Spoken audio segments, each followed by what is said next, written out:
তীব্র দাবদাহে পুড়ছে দেশের বিভিন্ন এলাকা। প্রচণ্ড গরমে জনদুর্ভোগ চরমে। মাঠে টিকা যাচ্ছে না রোদে, অতিরিক্ত তাপমাত্রা একটু বেশি পড়ছে তুলনামূলকভাবে মানে পূর্বে থেকে এবার গরমটা একটু বেশি আর কি। গা ঘামতেছে এবং গা জ্বালা পোড়া করতেছে, পর্যাপ্ত তাপ পড়তেছে, ঘুমাইতে পারতেছি না আমরা। কারেন্ট থাকে না, দিনে 2-3 বার করে কারেন্ট যাচ্ছে, মানে সব মিলে একদম মেচাকার অবস্থা। চট্টগ্রামের হাসপাতালে বাড়ছে শিশু রোগীর সংখ্যা, বেশি করে তরল খাওয়ানোর পরামর্শ। প্রচন্ড গরমে পানি শূন্যতার জন্য বাচ্চাগুলো অসুস্থ হয়ে ভর্তি হচ্ছে। তো আমাদের স্বাভাবিক সময়ের চেয়ে ভর্তির পরিমাণ প্রায় দ্বিগুণ বেড়ে গেছে। বাচ্চাকে যে খাবারটা দেওয়া হচ্ছে সেটা একটু তরল খাবার বা পানীয় খাবারটা একটু হয়তো বেশি করে দেওয়া হবে। দেখছিলেন প্রধান শিরোনাম। দুপুরের সময়ের সঙ্গে আছি আমি মিজানুর রহমান খবির এবং আমি সৌমিত্র শুভ্র। এবার অন্যান্য শীর্ষ সংবাদ। অধ্যাপক রেজাউল করিমকে হত্যা মিশনে অংশ নেয় 3 জন, তথ্য পুলিশের। বিভিন্ন টার্গেট কিলিংয়ে জড়িতদের শিগগিরই গ্রেফতার করা হবে জানালেন স্বরাষ্ট্রমন্ত্রী। লক্ষ্মীপুরের রায়পুরে পূর্বশত্রুতার জেরে একই পরিবারের 5 জনকে কুপিয়ে জখম, সদরে 2 জনের গুলিবিদ্ধ লাশ উদ্ধার। নিষ্পত্তি না হওয়ায় দেশে প্রতি বছর জটে পড়ছে 2.25 লাখ মামলা। তুচ্ছ ঘটনায় আদালতে না গিয়ে বিরোধ মীমাংসার পরামর্শ আইনজীবীদের।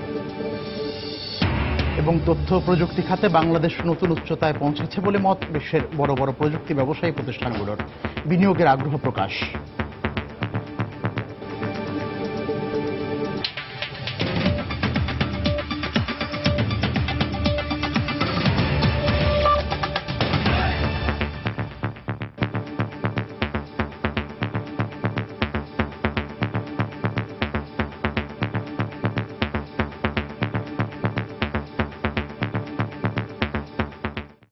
শুরুতেই তীব্র খরতাপের খবর। তীব্র রোদ এবং গরমে অতিষ্ঠ হয়ে পড়েছেন নাগরিকরা। ভ্যাপসা গরমে নগরীর বিভিন্ন এলাকায় অস্বস্তিতে ভুগতে দেখা গেছে অনেককে। প্রয়োজন ছাড়া কেউ বাইরে বের হচ্ছেন না। দেশের দক্ষিণ পশ্চিমাঞ্চলের ওপর দিয়ে তাপ প্রভাবের কারণেই তীব্র এ গরম অনুভূত হচ্ছে নগর জুড়ে। গতকাল আবহাওয়া অফিস জানিয়েছিল দেশের বিভিন্ন অঞ্চলে ইতোমধ্যে বৃষ্টিপাত শুরু হলেও রাজধানীতে আগামী 1 সপ্তাহের মধ্যে বৃষ্টিপাতের কোনো সম্ভাবনা নেই।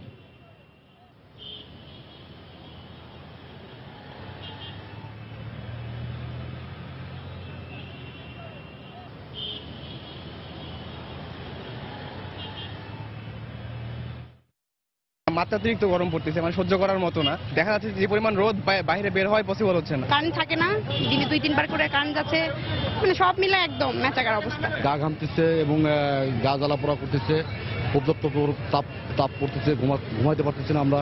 গরম তো অনেক বেশি, এত গরমে এই যে লেবুর রস খাচ্ছি। এই মুহূর্তে রাজধানীর ফার্মগেট এলাকায় তীব্র গরমের এই খবর জানাতে রয়েছেন রিপোর্টার শফিক মোহাম্মদ। আমরা সরাসরি চলে যাচ্ছি তার কাছে। শফিক,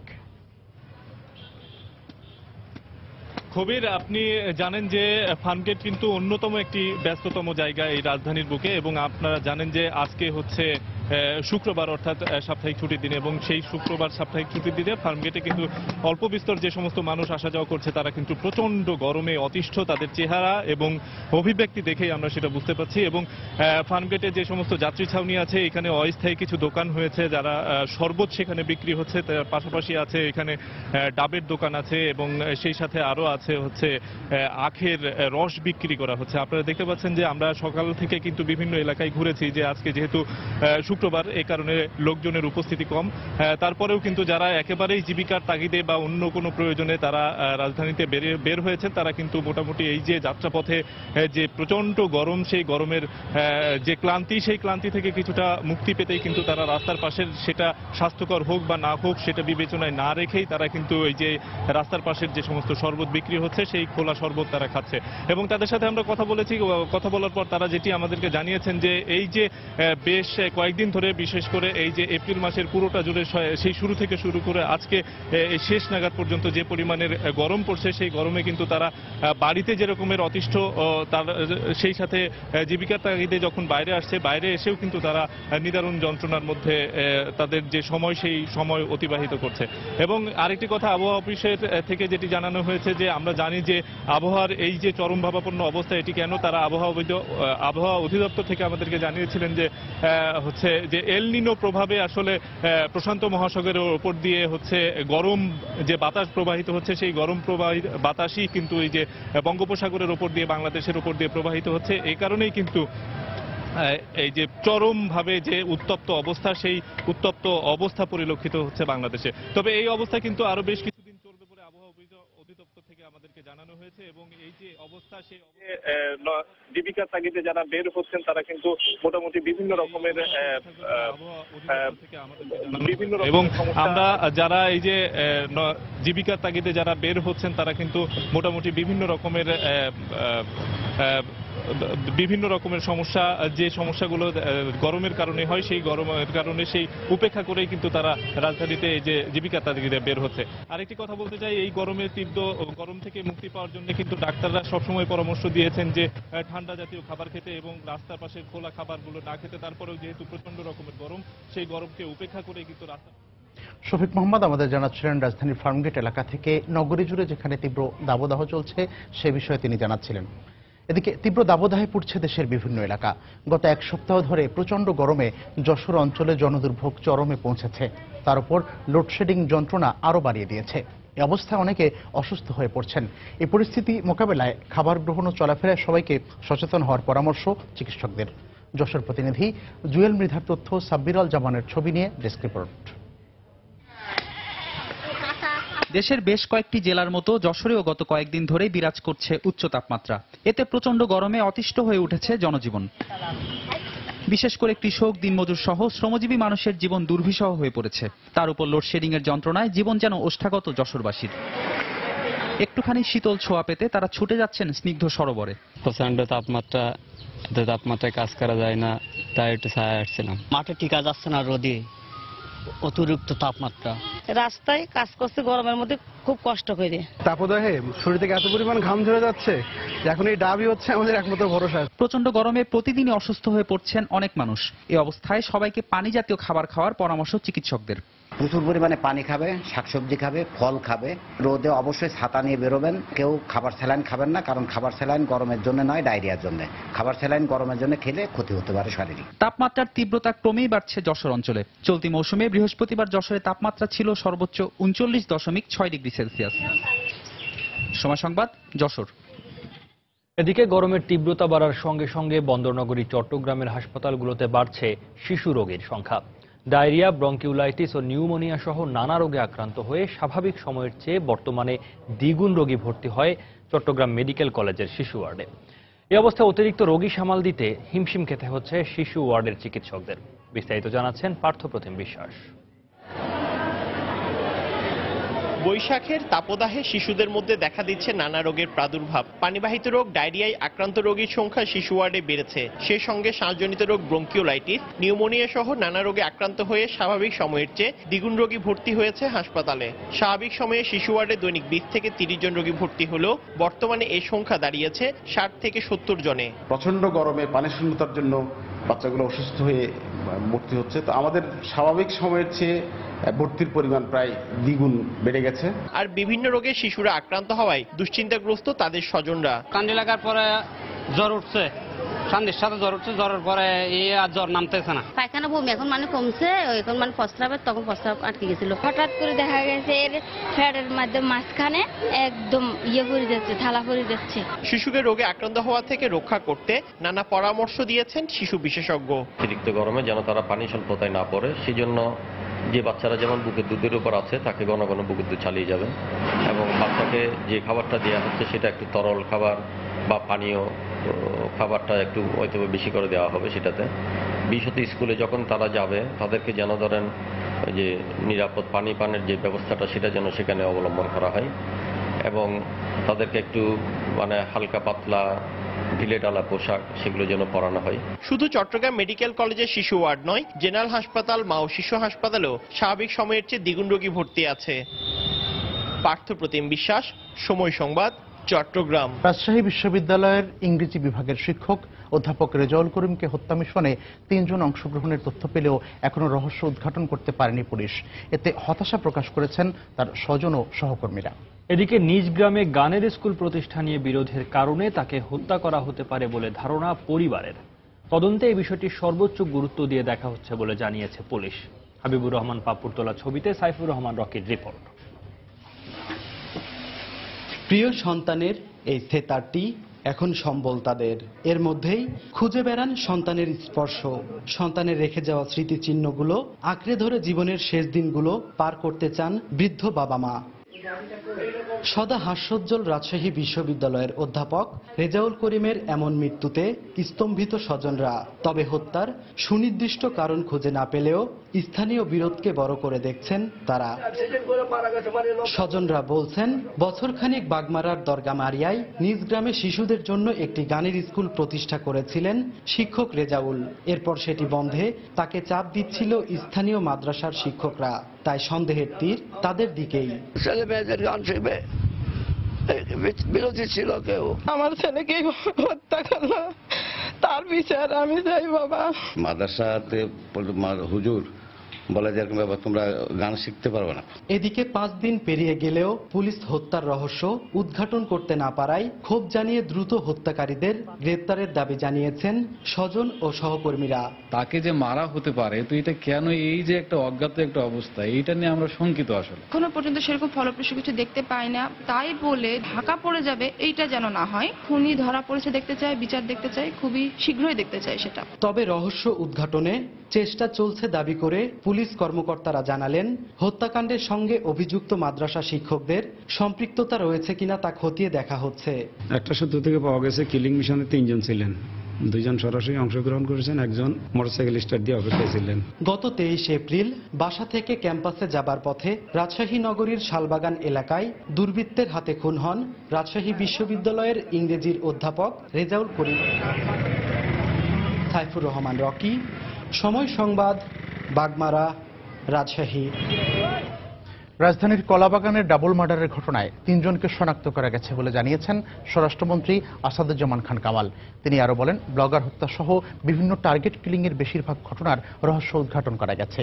বাকি ঘটনাগুলোর সঙ্গে জড়িত কয়েকজন শিগগিরই গ্রেপ্তার হবে। সকালে ধানমন্ডির বাসভবনে সাংবাদিকদের সঙ্গে আলাপকালে তিনি একথা বলেন। আমরা ঠিক পথেই এগোচ্ছি, আমরা জানাবো আপনাদের। 3 জন আমাদের শনাক্ত করে আমরা আমাদের বিভিন্ন পত্রিকা আপনারা দেখেছেন। আমরা এগুলো আর এখন কিছু বলতে চাচ্ছি না, আর কয়েকদিন পরে আমরা সব জানাবো। আমরা যতগুলো টার্গেট কিলিং হচ্ছে এই ব্লগার সহ এইগুলোকে আমরা প্রায়গুলোকে চিহ্নিত করেছি। আমরা কয়েকজনকে আমরা ধরেছি, তারা বিচারের সম্মুখীন আছে এবং কয়েকজন আমাদের অতি শীঘ্রই ধরা পড়বে। যুদ্ধাপরাধীদের বিচার বন্ধ ও বিশেষ পরিস্থিতি সৃষ্টির মাধ্যমে অসাংবিধানিক উপায়ে সরকার পরিবর্তন করার উদ্দেশ্যেই ধারাবাহিক হত্যাকাণ্ড হচ্ছে বলে দাবি 14 দলের। সকালে রাজধানীর ধানমন্ডিতে আওয়ামী লীগ সভানেত্রীর কার্যালয়ে 14 দলের সভা শেষে এ দাবি করেন আওয়ামী লীগের সভাপতিমণ্ডলীর সদস্য ও স্বাস্থ্যমন্ত্রী মোহাম্মদ নাসিম। এসব নিয়ন্ত্রণে আইন শৃঙ্খলা বাহিনীর সদস্যদের সতর্ক ও কঠোর হওয়ার আহ্বানও জানায় 14 দল। গত কয়েক মাস ধরে যে ঘটনা হচ্ছে তার উদ্দেশ্য হচ্ছে একটাই, কারণ আমরা আমরা গণতান্ত্রিক চিন্তায় বিশ্বাস করি, মুক্তির চেতনায় বিশ্বাস করি। এখন এই সরকারকে জাতীয় আন্তর্জাতিক ভাবে চক্রান্ত করে কেউ চাপের মুখে শেখ হাসিনাকে বাধ্য করতে পারে নাই 71 ঘাতকের বিচার থেকে বন্ধ করতে। আজকে সুগভীরভাবে চক্রান্ত করা হচ্ছে যে আবার যেন পরিস্থিতি সৃষ্টি করে একটি অসাংবিধানিক পদ্ধতি দেশের ক্ষমতা পরিবর্তন করা যায় এবং এই 71 ঘাতকের বিচার বন্ধ করা যায়। মূল জঙ্গিদের আড়াল করতেই বিএনপি জামায়াতের উপর দায় চাপাচ্ছে সরকার। সকালে রাজধানীর নয়াপল্টনে বিএনপির কেন্দ্রীয় কার্যালয়ের সংবাদ সম্মেলনে একথা বলেন দলের নেতারা। এছাড়া মে দিবসে সোহরাওয়ার্দী উদ্যানে বিএনপিকে সমাবেশের অনুমতি দেওয়া হয়েছে বলেও জানানো হয়েছে। সোহরাওয়ার্দী উদ্যানের পুলিশ অনুমতি দিয়েছে গতকালকে। তারা এই যে তাদের যে ব্যর্থতা এর দায় চাপানোর চেষ্টা করেছেন, কিন্তু তাদের আমল থেকেই এই জঙ্গি আক্রমণ শুরু হয়েছে। তারা শুধু অপরকে দোষারোপ করেছেন, কিন্তু প্রকৃত যে জঙ্গিরা তারা কোথায় আস্তানা গাড়ছেন এই চক্রটি কিভাবে বৃদ্ধি লাভ করছে, তারা একের পর এক ঘটনা কিভাবে ঘটিয়ে চলছে, এটিকে আইডেন্টিফাই করে চিহ্নিত করে এদেরকে ধরে আইনের আওতায় আনার কোনো দৃষ্টান্ত আমরা দেখিনি। দুপুরের সময় আরও থাকছে। চতুর্থ দফা ইউনিয়ন পরিষদ নির্বাচনকে সামনে রেখে প্রচারণায় মুখর নির্বাচনী এলাকাগুলো। সৎ ও যোগ্য প্রার্থী খুঁজছেন ভোটাররা। পূর্বশত্রুতার জের ধরে লক্ষ্মীপুরে একই পরিবারের 5 জনকে কুপিয়ে জখম করে স্বর্ণালঙ্কার লুট করে নিয়ে গেছে দুর্বৃত্তরা। এ ঘটনায় একজনকে আটক করেছে পুলিশ। গতরাতে রায়পুর উপজেলায় এ ঘটনা ঘটে। স্বজনরা জানায় 3 বছর আগে উপজেলার দেনায়েতপুর গ্রামের আব্বাস আলী সড়কে মহিউদ্দিন বাবরের মেয়ে মহিমাকে বিয়ে করে বরিশালের নাজমুল। বিয়ের পর থেকে যৌতুকের দাবিতে প্রায়ই তাকে মারধর করত সে। এরই জের ধরে 7 মাস আগে 2 জনের বিবাহ বিচ্ছেদ ঘটে। এরপর থেকে একমাত্র সন্তানকে নিয়ে বাবার বাড়িতে বসবাস করে আসছিল মহিমা, কিন্তু গতরাতে ক্ষিপ্ত হয়ে দলবল নিয়ে মহিমার বাড়িতে হামলা চালায় নাজমুল। এ সময় মহিমা ও তার বাবা মা সহ 2 বোনকে কুপিয়ে আহত করে সে। চিৎকার শুনে আশপাশের মানুষ ছুটে এসে নাজমুলকে ধরে ফেলে। এর আগেই নগদ 23,000 টাকা, 6 ভরি স্বর্ণালঙ্কার ও বেশ কয়েকটি মোবাইল ফোন হাতিয়ে পালিয়ে যায় তার সহযোগীরা। আহতদের মধ্যে একজনকে রায়পুর উপজেলা স্বাস্থ্য কমপ্লেক্সে এবং বাকি 4 জনকে নোয়াখালী জেনারেল হাসপাতালে ভর্তি করা হয়েছে।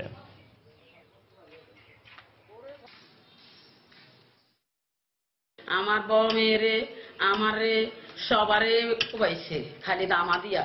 তখন আর নির্ভয়ে আর কোন রকমের চিৎকার আর সহ্য করতে মারি না, কেউ আগাইতে পারে না, কেউ আইয়ে না, বাইরে তালা। পার্শ্ববর্তী বোর্ডিংয়ে 2টা নাইট গেট, ওরা 2টা লোকে ঘরে যায়া ওরে আটকাইছি। স্থানীয় লোকজন সহায়তায় নাজমুল হককে আমরা আটক করি এবং উক্ত ঘটনায় তাকে কেউ বা কোনো সহযোগী আছে কিনা আমরা তদন্ত করে দেখতেছি এবং এই ব্যাপারে আমরা আইনগত ব্যবস্থা নিচ্ছি। রাজশাহীর সাহেববাজারে স্বর্ণের দোকানে ডাকাতির ঘটনায় এখনো কাউকে শনাক্ত করতে পারেনি পুলিশ। এতে হতাশার পাশাপাশি আতঙ্কিত হয়ে পড়েছেন স্বর্ণ ব্যবসায়ীরা। তাদের অভিযোগ, পুলিশ ফাঁড়ির আশপাশে ককটেল ফাটিয়ে ডাকাতি করা হলেও কোনো কার্যকর পদক্ষেপ নিতে ব্যর্থ হয়েছে প্রশাসন। পাশাপাশি এখন পর্যন্ত লুট হওয়া স্বর্ণালঙ্কার উদ্ধার এবং জড়িতদের গ্রেপ্তার না করায় ক্ষুব্ধ স্থানীয় ব্যবসায়ীরা। তবে দ্রুত সময়ের মধ্যে জড়িতদের আইনের আওতায় আনার আশ্বাস দিয়েছে পুলিশ। গতরাতে নগরীর গণকপাড়ায় এম রায় জুয়েলার্সের স্বর্ণালঙ্কার লুট করে ডাকাতরা।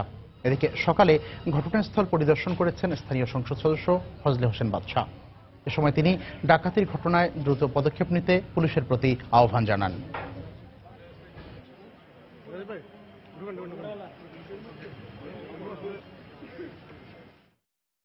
শোকেশেরও কিছু নেই, ট্রেনেরও কিছু নেই, সব ল্যাপস উইথ সিন্দুকের। ওরা শুধু বস্তার মধ্যে ঢুকিয়েছে, ট্রে সহ বস্তার মধ্যে ঢুকে যাবে। তবে আমি জিরো, আমার সিদ্ধার ভেঙে। রাজশাহী শহরের মানুষ অপরাধ করছে তা মনে করি না। আমরা মনে করি বাইরে থেকে রাজশাহীতে এসে অপরাধের একটা ক্ষেত্র তৈরি হয়েছে এবং এটা জেলা থেকেও হতে পারে। তবে শহরে তাদের আশ্রয়স্থল আছে, আশ্রয়স্থলগুলো কিন্তু ভেঙে দিতে হবে। দর্শক, সরাসরি যাচ্ছি রাজশাহীর সাহেববাজারে, সেখানে রয়েছেন সহকর্মী রাকিবুল হাসান। রাকিবুল, ব্যবসায়ীদের সঙ্গে কথা বলেছেন, তাদের প্রতিক্রিয়া কি? ধন্যবাদ সৌমিত্র। আমরা এখন অবস্থান করছি রাজশাহীর সাহেববাজার গণকপাড়া এলাকায় এবং আমার ঠিক পেছনে এম রায় জুয়েলার্স, যেটিতে গতকালকে কিন্তু দুর্ধর্ষ ডাকাতির ঘটনা ঘটেছে, এটা আপনারা জানেন। এবং আপনাদের জানিয়ে রাখতে চাই যে আসলে এই সাহেববাজার এলাকাটি কিন্তু রাজশাহীর ব্যবসায়িক একটি প্রাণকেন্দ্র এবং এই ধরনের ঘটনা ঘটার কারণে আজকে সকাল থেকেই কিন্তু স্থানীয় যে ব্যবসায়ীরা রয়েছে তাদের মধ্যে বেশ একটি উৎকণ্ঠা আমরা কিন্তু লক্ষ্য করেছি। এবং আমরা সকাল থেকে দেখেছি যে এম রায় জুয়েলার্সটি পরিদর্শনের জন্য স্থানীয় যে সংসদ সদস্য রয়েছেন তিনি এসেছেন এবং যিনি ভারপ্রাপ্ত মেয়র রয়েছেন তিনি এসেছেন। এছাড়া অন্যান্য ব্যবসায়িক নেতৃবৃন্দরাও এখানে কিন্তু এসেছিলেন এবং খোঁজ খবর নিয়েছেন বিষয়টি কতদূর কি গড়িয়েছে। তো দোকানের যিনি মালিক তিনি কিন্তু বলছেন যে তার আসলে দোকানের অনেক জিনিসপত্র খোয়া গেছে, তবে এই বিষয়ে পুলিশ এখনো পর্যন্ত আমাদেরকে বিস্তারিত কোনো কিছুই বলেননি। আমরা জানতে পেরেছি এখানকার যারা ব্যবসায়ী রয়েছেন তাদের কাছ থেকে, তারা বলছে যে আসলে এই ধরনের ঘটনার কারণে যদিও শুক্রবারের প্রথম অর্ধ দোকানপাট খোলা থাকে, কিন্তু আজকে এই সমস্ত ঘটনার কারণে তাদের মধ্যে যে উৎকণ্ঠা, তাদের মধ্যে যে শঙ্কা কাজ করছে, সে কারণে তারা দোকানপাট বন্ধ রেখেছেন। এবং এখন পর্যন্ত যেহেতু এই ঘটনার কোনো ধরনের সুরাহা হয়নি বা কোনো ধরনের কারা এই ঘটনাটি ঘটিয়েছে সে বিষয়টি জানা যায়নি, সে কারণে তারা আতঙ্কিত হয়ে আছে। এবং এর সাথে সাথে বলে রাখি যে পুলিশ বলছে যে তারা বিভিন্নভাবে তৎপর রয়েছেন কারা এই ঘটনাটি ঘটালো সেই বিষয়টি জানার জন্য, এবং এটি জানা মাত্রই তারা তৎপর হবেন এবং এটি তদন্ত চলছে। তবে এই বিষয়ে এখনো পর্যন্ত কিন্তু কোনো ধরনের মামলা হয়নি, এবং আমরা দোকান মালিকের কাছ থেকে জানতে চেয়েছি যে বিষয়টি নিয়ে তারা মামলা করবেন কিনা। তিনারা বলেছেন যে দোকান মালিক যিনি আহত অবস্থায় রয়েছেন তিনি সুস্থ হলেই আসলে এই বিষয়ে একটি মামলা দায়েরের কাজ শুরু করবেন তারা। তো সৌমিত্র, এই ছিল আমার কাছে সর্বশেষ। আইপিএল এর খবর। পয়েন্ট টেবিলের শীর্ষে থাকা গুজরাট লায়ন্সের বিপক্ষে এবার মাঠে নামবে ধোনির রাইজিং পুনে সুপার জায়ান্টস। 6 ম্যাচে 10 পয়েন্ট নিয়ে টেবিলের শীর্ষে আছে সুরেশ রায়নার গুজরাট। অন্যদিকে সমান সংখ্যক ম্যাচে মাত্র 4 পয়েন্ট নিয়ে ধোনির সুপার জায়ান্টসের অবস্থান 6 নম্বরে। পুনের মহারাষ্ট্র ক্রিকেট অ্যাসোসিয়েশন স্টেডিয়ামে শুক্রবার বাংলাদেশ সময় রাত 8:30টায় শুরু হবে দু দলের এই ম্যাচ। 6 ম্যাচে এখন পর্যন্ত 5টিতে জয় আর 1টিতে হেরেছে সুরেশ রায়নার গুজরাট। ফলে 10 পয়েন্ট নিয়ে শীর্ষে অবস্থান করা গুজরাটের ব্যাটিং ও বোলিং রয়েছে সুবিধাজনক অবস্থানে।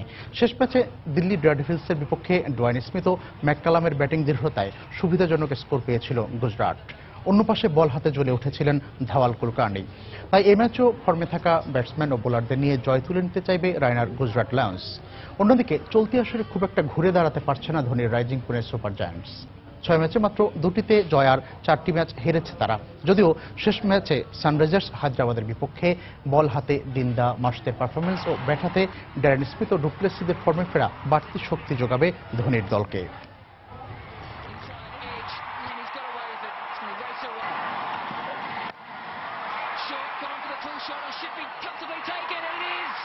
দেশে প্রতি বছর গড়ে মামলা হয় 13,57,000 আর নিষ্পত্তি হয় প্রায় 11,22,000, অর্থাৎ প্রতি বছর মামলার জট বাড়ে 2,25,000-এর মতো। সুপ্রিম কোর্ট বলছে বিচার বিভাগের প্রতি জনগণের আস্থা বাড়ায় মামলা করার হার বেড়েছে। যদিও আইন বিশেষজ্ঞদের মত এক্ষেত্রে মানুষের সচেতনতা বাড়লেও হয়রানিমূলক মামলা এবং সামাজিক অস্থিরতা বাড়ায় প্রতি বছর মামলা চাপ বাড়ছে আদালতে। তুচ্ছ ঘটনায় সরাসরি আদালতে না গিয়ে আদালতের বাইরে বিরোধ মীমাংসার পরামর্শ দিয়েছেন তারা। আফজাল হোসেনের রিপোর্ট। সুপ্রিম কোর্টের সবশেষ প্রতিবেদন অনুযায়ী দেশের আদালতগুলোতে প্রায় 31.5 লাখ মামলা বিচারাধীন রয়েছে। এর বিপরীতে উচ্চ এবং অধস্তন আদালত মিলিয়ে বিচারক রয়েছেন প্রায় 1700 জন। প্রতিবেদনে বলা হয় দেশে প্রতি বছর গড়ে 13,57,000 মামলা হয়, আর গড়ে প্রতি বছর মামলা নিষ্পত্তি হয় 11,22,000, অর্থাৎ 2,25,000 মামলা প্রতি বছর অনিষ্পত্তিকৃত থেকে যায়। সুপ্রিম কোর্টের রিপোর্ট বলছে বিচার বিভাগের প্রতি আস্থা বাড়ায় মামলামুখী হচ্ছে মানুষ। এর পাশাপাশি সামাজিক অস্থিরতা ও বিকল্প বিরোধ নিষ্পত্তির ব্যবস্থা অকার্যকর হয়ে পড়ায় আদালতমুখী হচ্ছে বলেও মনে করেন আইন বিশেষজ্ঞরা। মামলা অনেক বেশি হচ্ছে, এটা যেমন অ্যাওয়ারনেস আমাদের বাড়ছে, এটাও যেমন ইন্ডিকেশন দিচ্ছে, আবার ভিজাভিস এটাও বাড়ছে যে মানুষের মধ্যে লিটিগেশন প্রবণতা বাড়ছে। আইনের আশ্রয় নিয়ে ফ্রড করার একটা ফ্রডুলেন্ট অ্যাক্টিভিটিস করার প্রবণতা অনেক বাড়ছে। বলা যেতে পারে যে জনগণ বিচারমুখী হচ্ছে, আদালতমুখী হচ্ছে। তাদের যে বিরোধ দেখা দেয় সমাজে, সেই বিরোধগুলো নিষ্পত্তির জন্য তারা আদালতের শরণাপন্ন হচ্ছে, সেই জন্যই মামলা বাড়ছে। এছাড়া হয়রানিমূলক মিথ্যা মামলা করার প্রবণতার কারণেও মামলার সংখ্যা বাড়ছে বলেও জানান তারা। থানায় মামলা করলো এক পক্ষ, সঙ্গে সঙ্গে মামলাটা চলে আসলো আদালতে, এবং তো পরবর্তীতে এটা তদন্ত শুরু হয়। কিন্তু তদন্ত যদি আগেই একটু করে, মিথ্যা মামলার যে একটা প্রবণতা সেটা কমে যাবে। আপনারা দুজনেই লিটিগেশন করছেন, দুজনেই আদালতে যাচ্ছেন, দুজনেই কিন্তু সর্বশান্ত হচ্ছেন। আপনি মানসিকভাবে সর্বশান্ত হচ্ছেন, আর্থিকভাবে সর্বশান্ত হচ্ছেন। এই মেসেজটা মানুষের কাছে পৌঁছে দিতে হবে। তারা মনে করেন বিকল্প বিরোধ নিষ্পত্তি ব্যবস্থা কার্যকর, বিচারকের সংখ্যা বৃদ্ধি এবং হয়রানিমূলক মামলা বন্ধ করা গেলে মামলা জট যেমন কমবে, তেমনি প্রকৃত অর্থে বিচার বিভাগের প্রতি আস্থা বাড়বে বিচার প্রার্থীদের। আফজাল হোসেন, সময় সংবাদ, ঢাকা। দেখছেন দুপুরের সময়। দুরন্ত বাইসাইকেল, উড়ে চলো দুরন্ত গতিতে। চতুর্থ দফা ইউনিয়ন পরিষদ নির্বাচনের দিন যতই ঘনিয়ে আসছে, প্রচার প্রচারণা আর গণসংযোগে ততই মুখর হয়ে উঠছে বগুড়ার শেরপুর ও নন্দীগ্রামের প্রত্যন্ত এলাকা। সকাল থেকে রাত পর্যন্ত চলছে প্রার্থীদের ভোট প্রার্থনা। জয়ের লক্ষ্যে দিচ্ছেন উন্নয়নের নানা প্রতিশ্রুতি। তবে ভোটাররা বলছেন তারা খুঁজছেন সৎ ও যোগ্য প্রার্থী। বিস্তারিত মাজুদুর রহমানের রিপোর্টে, আর ছবি তুলেছেন রবিউল ইসলাম। বগুড়ার শেরপুর ও নন্দীগ্রাম উপজেলায় চতুর্থ পর্যায়ে নির্বাচন হচ্ছে 15টি ইউনিয়নে। এবারই প্রথম দলীয় প্রতীকে নির্বাচন করছেন ইউনিয়নের চেয়ারম্যান প্রার্থীরা। প্রতীক বরাদ্দের পরে ইউনিয়নগুলোতে জমে উঠেছে নির্বাচনী প্রচারণা। প্রার্থীরা ভোটারদের দ্বারে দ্বারে গিয়ে উন্নয়নের প্রতিশ্রুতি দিচ্ছেন। দলীয় লোকজন থাকলে আর কাজ কাম বেশি হবে এবং তারা সবসময় কাজ কামের জন্য তারা বিভিন্ন সময় যে দলীয় নেতা কর্মীদের কাছে ধর্ণা দিতে পারবে, কাজ আনতে পারবে আমি মনে করি। চেয়ারম্যান হতে পারি, এলাকার যত সমস্যা আছে সমস্যা আমি সমাধান করবো। যদি সঠিক ভোট হয় তা আমি বিপুল ভোটে ইনশাআল্লাহ জয়লাভ করব। শেখ হাসিনার সরকারের নৌকামার্কা ভোট দিলে এই শাহবন্দিগি ইউনিয়নে মডেল হিসাবে একটা ইউনিয়ন পরিচিত হবে। আগামী দিনে সুষ্ঠু নির্বাচন অনুষ্ঠিত হলে আমি ধানের শীষ প্রতীক নিয়ে জয়লাভ করব। ভোটাররা খুঁজছেন সুখে দুঃখে তাদের কাছে থাকবেন এবং এলাকার উন্নয়ন করবেন এমন প্রার্থী। গরিব দুঃখী মানুষের পাশে থাকতে পারবে, আমরা সেই প্রার্থীকে আমরা ভোট দেব যে জনগণের সাথে আছে, জনগণের সাথে থাকবে, এই ধরনের প্রার্থীকে আমি ভোট দেব। দলমত নির্বিশেষে যে ভালো লোক তাকে আমরা ভোট দেবো, এলাকার উন্নয়ন যাতে করে। নির্বাচন সুষ্ঠু ও নিরপেক্ষ করতে ইতোমধ্যে সব প্রস্তুতি নেওয়া হয়েছে বলে জানালেন নির্বাচন সমন্বয়কারী কর্মকর্তা। আইন শৃঙ্খলা বাহিনীর সঙ্গে সমন্বয় রেখে আমরা কাজ করছি এবং সর্বাত্মক প্রস্তুত আছি। আমরা শান্তিপূর্ণ, অবাধ, সুষ্ঠু এবং নিরপেক্ষ একটি নির্বাচন দেশবাসীকে উপহার দিতে পারবো। শেরপুরে 10টি ইউনিয়নে 41 জন চেয়ারম্যান, 107 জন সংরক্ষিত নারী সদস্য ও 359 জন সাধারণ সদস্য এবং নন্দীগ্রামের 5টি ইউনিয়নে 28 জন চেয়ারম্যান, 97 জন সংরক্ষিত নারী সদস্য ও 201 জন সাধারণ সদস্য প্রতিদ্বন্দ্বিতা করছেন। মাজেদুর রহমান, সময় সংবাদ, বগুড়া। বগুড়ার মতো ব্রাহ্মণবাড়িয়ার আখাউড়েও শুরু হয়েছে চতুর্থ দফা ইউনিয়ন পরিষদ নির্বাচনের প্রচারণা। নির্বাচনের প্রস্তুতির খবর জানাতে সেখানে রয়েছেন আমাদের রিপোর্টার কামরুজ্জামান মামুন। সরাসরি চলে যাচ্ছি তার কাছে। মামুন,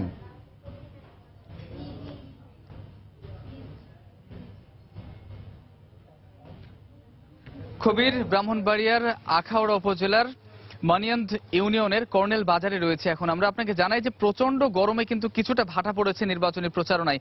এই আখাউড়া উপজেলায় কিন্তু মোট 5টি ইউনিয়নে এবার নির্বাচন অনুষ্ঠিত হতে যাচ্ছে। চতুর্থ দফায় যে নির্বাচন অনুষ্ঠিত হওয়ার কথা সেটি 7 মে অনুষ্ঠিত হতে যাচ্ছে এবং এই 5টি ইউনিয়ন পরিষদে মোট ভোটারের সংখ্যা আপনাকে যদি জানাই তো বলতে হয় যে মোট ভোটার রয়েছে আসলে 72,85। এর ভেতরে পুরুষ ভোটার 36,404 জন এবং মহিলা ভোটার 36,381 জন।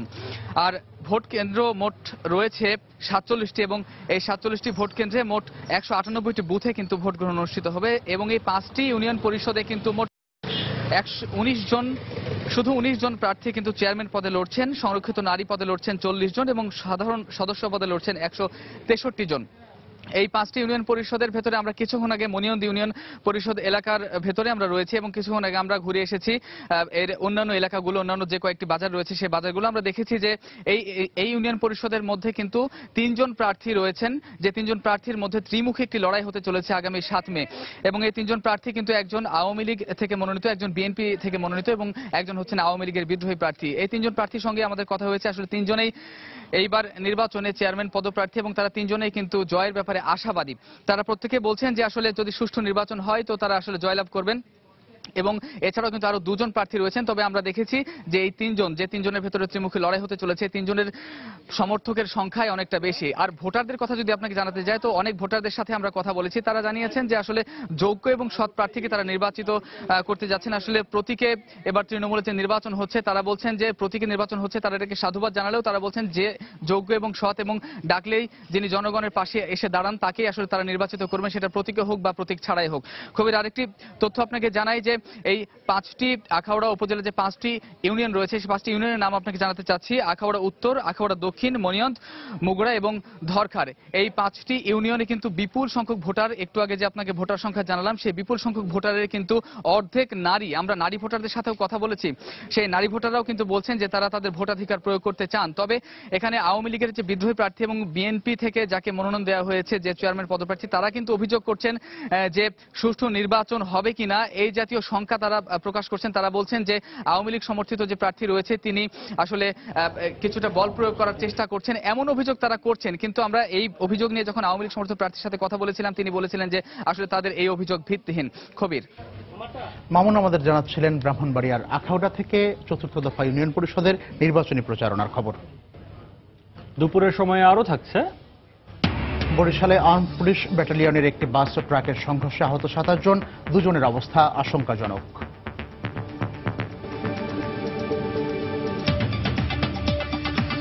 2 দিন পেরিয়ে গেছে, কিন্তু সুন্দরবনের চাঁদপাই রেঞ্জে লাগা আগুন এখনো পুরোপুরি নেভেনি। ফায়ার সার্ভিস ও বন বিভাগ আগুন নেভানোর কাজ করছে।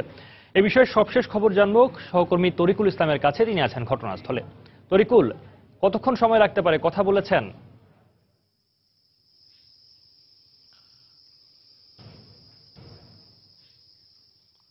সৌমিত্র, গত 1.5 মাসের ব্যবধানে সুন্দরবনের চতুর্থবার অগ্নিকাণ্ডের ঘটনা ঘটেছে এবং সেই একই স্থান, সেটি হচ্ছে চাঁদপাই রেঞ্জ এলাকা।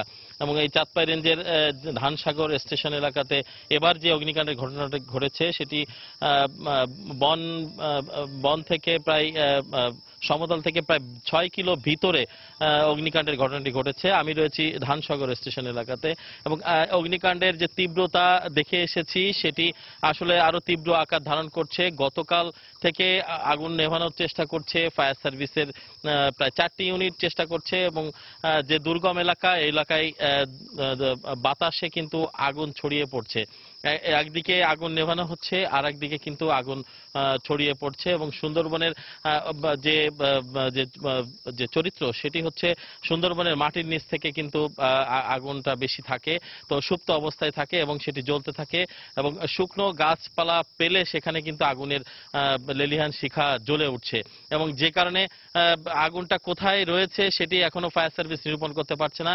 এবং পানি যেখানে রয়েছে সেখান থেকে, নদী থেকে প্রায় 2 কিলোমিটার ভিতরে এই অগ্নিকাণ্ডের ঘটনাটি ঘটার কারণে কিন্তু ফায়ার সার্ভিসও হিমশিম খাচ্ছে এই অবস্থা থেকে সুন্দরবনকে রক্ষা করার জন্য। কিন্তু সুন্দরবনকে রক্ষা করতে গিয়ে কিন্তু ইতিমধ্যে ঘোষণা করা হয়েছে যে পূর্ব সুন্দরবনের সব ধরনের যে পাস পারমিট রয়েছে সেগুলো কিন্তু বন্ধ করে দেওয়া হয়েছে এবং স্থানীয় যারা বনজীবী রয়েছে তারা কিন্তু ইতিমধ্যে প্রায় 3 লাখ বনজীবী পূর্ব সুন্দরবনের উপর নির্ভরশীল, তারা কিন্তু হতাশ হয়ে পড়েছেন এবং সুন্দরবনের এই অগ্নিকাণ্ডের ঘটনা যারা ঘটাচ্ছে তাদের তালিকা প্রকাশ হয়েছে, কিন্তু এখনো পর্যন্ত তাদের কাউকে প্রশাসন কিন্তু গ্রেফতার করতে পারেনি। তো এই নিয়ে কিন্তু স্থানীয় মানুষের মধ্যে হতাশা বিরাজ করছে। সৌমিত্র, এই ছিল আমার কাছে পূর্ব সুন্দরবনের চাঁদপাই রেঞ্জের ধানসাগর এলাকা থেকে অগ্নিকাণ্ডের ঘটনার সর্বশেষ। হ্যাঁ তরিকুল, আমরাও আশা করছি যত দ্রুততার সাথে সুন্দরবনের চাঁদপাই রেঞ্জে লাগা আগুন নেভানো সম্ভব হয় তত তাড়াতাড়ি আসলে ফায়ার সার্ভিস এবং বন বিভাগের কর্মীরা চেষ্টা করবেন আগুন নিয়ন্ত্রণে আনতে। সহকর্মী তরিকুল ইসলাম জানাচ্ছিলেন সুন্দরবনের চাঁদপাই রেঞ্জ থেকে। বরিশালে আর্মড পুলিশ ব্যাটালিয়নের একটি বাস ও ট্রাকের সংঘর্ষে 27 জন আহত হয়েছেন। পুলিশ জানায় সকাল 6:45টার দিকে আর্মড পুলিশ ব্যাটালিয়ন সদস্যদের বহনকারী একটি বাস বরিশাল থেকে গোপালগঞ্জ যাচ্ছিল। পথে ঢাকা বরিশাল মহাসড়কের 6 মাইল নামক স্থানে পৌঁছলে বিপরীত দিক থেকে আসা একটি ট্রাকের সঙ্গে সংঘর্ষ হয়। এ সময় বাসটি নিয়ন্ত্রণ হারিয়ে রাস্তার পাশে একটি গাছের সঙ্গে ধাক্কা লাগে। এতে বাসে থাকা 27 পুলিশ সদস্য আহত হন। পরে আহতদের উদ্ধার করে বরিশাল মেডিকেল কলেজ হাসপাতালে ভর্তি করা হয়। দুজনের অবস্থা আশঙ্কাজনক বলে জানিয়েছেন চিকিৎসক।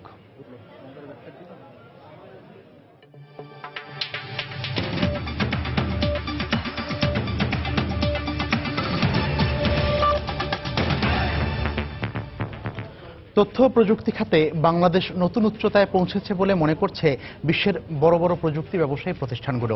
এ খাতে বাংলাদেশে অপার সম্ভাবনা রয়েছে বলেও সময় সংবাদের কাছে মন্তব্য করেছেন এসব প্রতিষ্ঠানের প্রতিনিধিরা। নিউ ইয়র্কে বিসিআইসির সেমিনারে আন্তর্জাতিক বিভিন্ন তথ্য প্রযুক্তি প্রতিষ্ঠানের প্রতিনিধিরা তাদের বক্তব্যে বাংলাদেশের তথ্য প্রযুক্তি খাতে বিনিয়োগেরও আগ্রহ প্রকাশ করেন। নিউ ইয়র্ক প্রতিনিধি শিহাবুদ্দিন কিস্টুর পাঠানো তথ্য ছবি নিয়ে ডেস্ক রিপোর্ট। বৃহস্পতিবার যুক্তরাষ্ট্রের নিউ ইয়র্কের ম্যানহাটনে ওয়ালডর্ফ অ্যাস্টোরিয়ার কনরেড সুটে বাংলাদেশের তথ্য ও প্রযুক্তি খাতে ব্যাপক উন্নয়ন ও বিনিয়োগের সম্ভাবনা নিয়ে সেমিনারের আয়োজন করে business council for international understanding BCIC. Bangladesh কনসুলেটের সহযোগিতায় এই সেমিনারে তথ্য ও প্রযুক্তি বিষয়ক প্রতিমন্ত্রী জুনায়েদ আহমেদ পলক বাংলাদেশের অব্যবহৃত 7 ভাগ প্রবৃদ্ধি সহ তথ্য ও প্রযুক্তি খাতে বাংলাদেশ সরকারের উন্নয়নের বিশদ তথ্য তুলে ধরেন।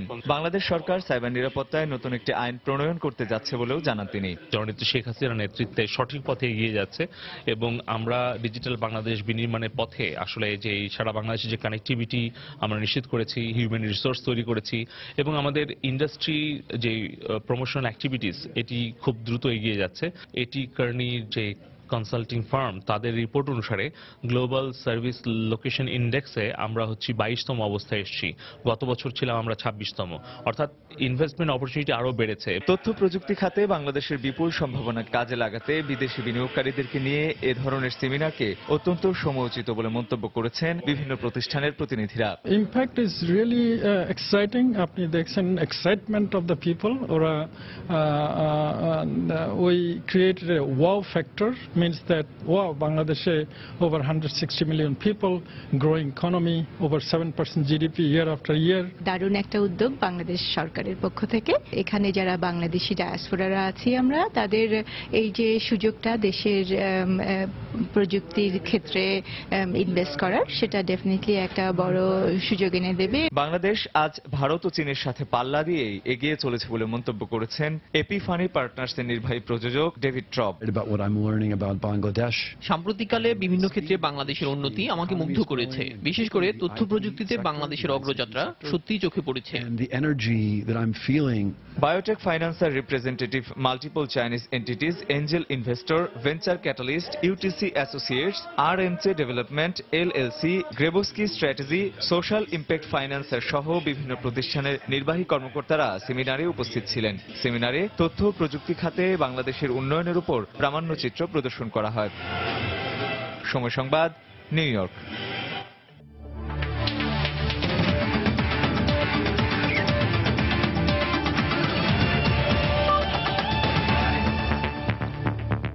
ফরাসি লিগের খবর। আগেই নিশ্চিত হয়ে গেছে লিগ শিরোপা। এবার শুধুমাত্র নিয়ম রক্ষার ম্যাচে টেবিলের 7 নম্বরে থাকা রেনের বিপক্ষে মাঠে নামতে যাচ্ছে টানা চতুর্থবারের মতো ফরাসি লিগের শিরোপা জয়ী প্যারিস সেন্ট জার্মেই। পিএসজির মাঠ পার্ক দেস প্রিন্সেসে ম্যাচটি শুরু হবে শুক্রবার বাংলাদেশ সময় রাত 12:30টায়। দুর্দান্ত ফর্মে থাকা ফরাসি জায়ান্ট পিএসজি গেল সপ্তাহে লিলের বিপক্ষে সেমিফাইনালে জিতে ফরাসি কাপের ফাইনালে পৌঁছেছে। ফলে ফরাসি লিগের শিরোপা জয়ের পর এবার ঘরোয়া আসরে নিজেদের দ্বিতীয় শিরোপা জয়ের স্বপ্ন বুনছে গেল আসরের ফরাসি কাপের চ্যাম্পিয়নরা। একই সাথে ঘরের মাঠে লিগের শেষ 37 ম্যাচের মাত্র একটিতে হেরে ফুরফুরে মেজাজে আছে ইব্রাহিমোভিচের দল। এদিকে চলতি লিগে সেরা গোলরক্ষক হিসেবে মনোনীত পিএসজি গোলরক্ষক কেভিন ট্র্যাপ ফিরবেন এ ম্যাচে। সেই সাথে ইব্রাহিমোভিচ, পাস্তর, ভেরাত্তিদের নিয়ে এই ম্যাচে জয়ের লক্ষ্যে মাঠে নামবে লরা ব্লার দল।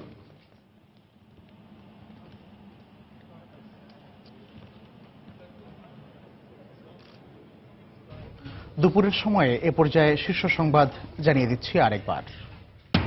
অধ্যাপক রেজাউল করিমকে হত্যা মিশনে অংশ নেয় 3 জন। তথ্য পুলিশের বিভিন্ন টার্গেট কিলিংয়ে জড়িতদের শিগগিরই গ্রেফতার করা হবে জানালেন স্বরাষ্ট্রমন্ত্রী। লক্ষ্মীপুরের রায়পুরে পূর্বশত্রুতার জেরে একই পরিবারের 5 জনকে কুপিয়ে জখম, সদরে 2 জনের গুলিবিদ্ধ লাশ উদ্ধার। নিষ্পত্তি না হয় দেশে প্রতি বছর জটে পড়ছে 2.25 লাখ মামলা।